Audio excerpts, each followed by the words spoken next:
When we last looked at the Gigabyte Aero 15, we concluded that it was the perfect thin gaming laptop because, well, at the time, it was pretty much the only thin gaming laptop that didn't make a bunch of other stupid compromises in the name of just raw performance.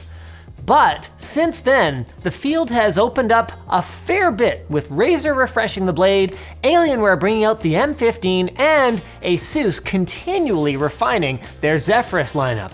So then, Gigabyte's response to all this mounting pressure? AI. AI? AI laptop? What even is AI laptop? Just keep reading, it's down there. Just go. Oh, if we get to that later? Yeah. No, okay. So then, AI laptop. Can a feature that we called the worst demo at CES 2019 possibly make the Aero 15X9 stand out from the crowd? And failing that, is the overall design still solid at least? With Glasswire, you can instantly see your current and past network activity, detect malware, and block badly behaving apps on your PC or Android device. Use offer code Linus and get 25% off Glasswire at the link below.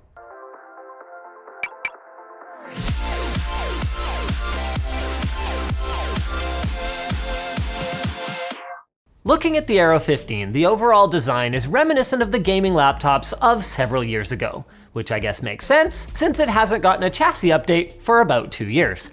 With that said, I can't really complain about the ID from an objective standpoint. The screen bezels are super narrow, the chassis is nice and rigid, and the design is reasonably understated, so it won't give away how much raw gaming performance is inside if you worry about that sort of thing in your board meetings. Sticking with a more traditional design also means more traditional I/O. Quite literally, more of it. Along the sides, we find loads of USB Type-A's, an HDMI port, and even a full-sized SD card reader so you can go dongle-free if you want. Then, they also threw in Thunderbolt 3 if you're more of a dongle embracer. So that's all pretty normal so far. But where the Aero 15 is exceptional is under the hood. Ours comes equipped with an Intel Core i9-8950HK, yes, that's the overclockable one, and an NVIDIA RTX 2070 Max-Q, meaning that it packs considerably more punch than I would expect, and even in most cases recommend, in a chassis this slim. Like, we have seen much thicker laptops than this fail to cool this CPU adequately. And as for how Gigabyte fares, although the Aero does have a better showing than the MacBook Pro, it only narrowly edges out the Core i7s in its competition in most tasks, and occasionally even gets straight up beaten, all while hitting the thermal limits of the chip. So what this basically means is you should buy the i7 model to get similar performance for less monies. It might not sound as sexy and exciting, but it will still be incredibly competent at video editing, gaming, and really whatever you want to throw at it. As for the RTX 2070 Max-Q, well, since this is our first laptop with one of these, we can't say exactly how it'll compare to other RTX 2070 Max-Qs, but what we can say is that it performs pretty darn well. Expect to be getting lots of frames in your games, with anything but the heaviest AAA titles with RTX enabled being capable of hitting the 144Hz refresh rate of the built-in display, many of them even on ultra settings. Perhaps more impressively is the fact that our Aero 15X9 managed to do this while maintaining a sort of high but still very reasonable noise level. Okay then, what about the apparent star of the show? AI. Can that make the Core i9 cool through machine learning sorcery? Or give our mere RTX 2070 the graphical performance of a Titan?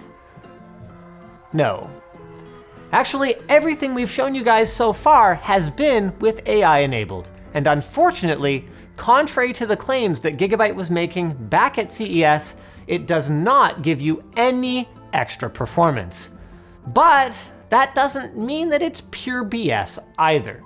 See, the AI will optimize the system based on what tasks you're currently performing. So if it sees that you're playing a game, it will optimize for GPU performance and up the fans. During a render, it will optimize for CPU. And then when you're just working on a Word document, it will optimize for low acoustics, and so on and so forth. Now, all of these modes are available on basically every gaming or professional laptop on the market.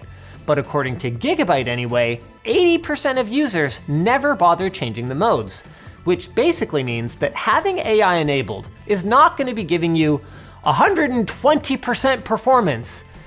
It just also means that you'll be getting your 100%-ish performance at a lower power level and or noise envelope without ever having to think about optimizing any settings. So then, now that our expectations have been adjusted, those really were some outlandish claims they were making at the show, it is much more clear to me how this technology can deliver a very real benefit to the average user. And the good news kind of keeps rolling here. Gigabyte really hit the nail on the head with the display. Its 144 Hz refresh rate makes it excellent for gaming, and its Pantone color calibration makes it even suitable for prosumer level photo or video work. The only other thing that I might want, I guess, is G-Sync for the hardcore gamers, but for the eagle-eyed among you who are bothered by the pedestrian 1080p resolution, you can simply go for the 4K 60 Hz panel if you prefer. It too comes Pantone certified. Where Gigabyte misses the nail, however, and goes straight for the thumb, is the webcam. Thanks to its spectacular placement below the screen, you're enjoying just a tremendous view of my nose hairs. And making matters worse, I lied. There's nothing spectacular about any of it. The image quality is unexceptional at best, and it doesn't support Windows Hello. It's just not spectacular at all. And I know I'm harping on this a bit here, but holy crap, stop doing this.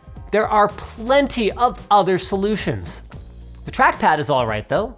It's glass topped, doesn't flex over much, it's a decent size, and it uses the Windows Precision drivers, which checks all the boxes for me, putting it shockingly in like second place for gaming laptop trackpads that we've looked at recently. Not bad, just don't screw it up, and it's all good. What isn't quite as good though is the keyboard. It's only fine. The force required to press the keys is a little high, despite the switches having no real tactile bump. The key stabilization could be better, and the smaller right shift key is a little bit awkward to hit. Honestly though, it was probably A- material a couple years ago, but nowadays it's just a B+, since this is another area where the competition has really stepped up their game. Another area the competition has caught up is in the battery life department. With Alienware and Razer now boasting large capacity batteries, the 94 watt-hour unit in the Aero 15X9 isn't quite as impressive anymore. But given that 94 watt-hours is getting very close to the limit to what you can carry onto a plane, there really wasn't a ton of room for upward mobility for Gigabyte here, and the around 6 hours that you get is still darn impressive. Honestly, it only gets beaten by laptops that have sacrificed performance, making this a very potent machine for people that need both power and potency on the go. As for upgradability, opening up the Aero 15, we get easy access to both RAM and storage, along with that massive battery, which is pretty much all we can really hope for in a laptop like this, so full marks there.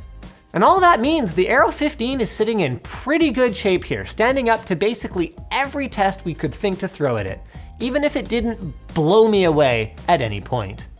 Which leads us perfectly into the conclusion. If money was no object, honestly, I would take either the Razer Blade 15 or Alienware M15 over this. But unfortunately for all of us, money is a thing.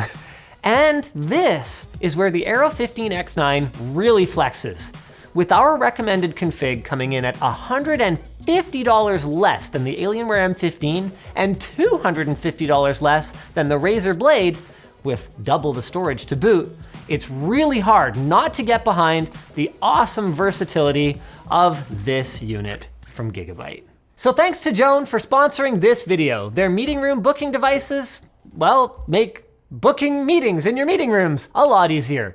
With a Joan device outside your meeting room or conference room, you can schedule a meeting from anywhere and then not have to worry about someone nabbing the conference room right as you need to go in for a call, to conduct an interview, or to do a presentation. It easily syncs with all major calendars, it's completely wireless, and the Joan board gets up to a year of battery life. So check them out over at getjoan.com and use code Linus8 to get 8% off. Show it to your colleagues and or your boss. So thanks for watching, guys. If this video sucked, you know what to do. But if it was awesome, get subscribed, hit the like button, or check out the link to where to buy the stuff we featured in the video description. Also linked in the description is our merch store, which has cool shirts like this one with lower shipping rates than ever before, yay! And our community forum, which you should totally join.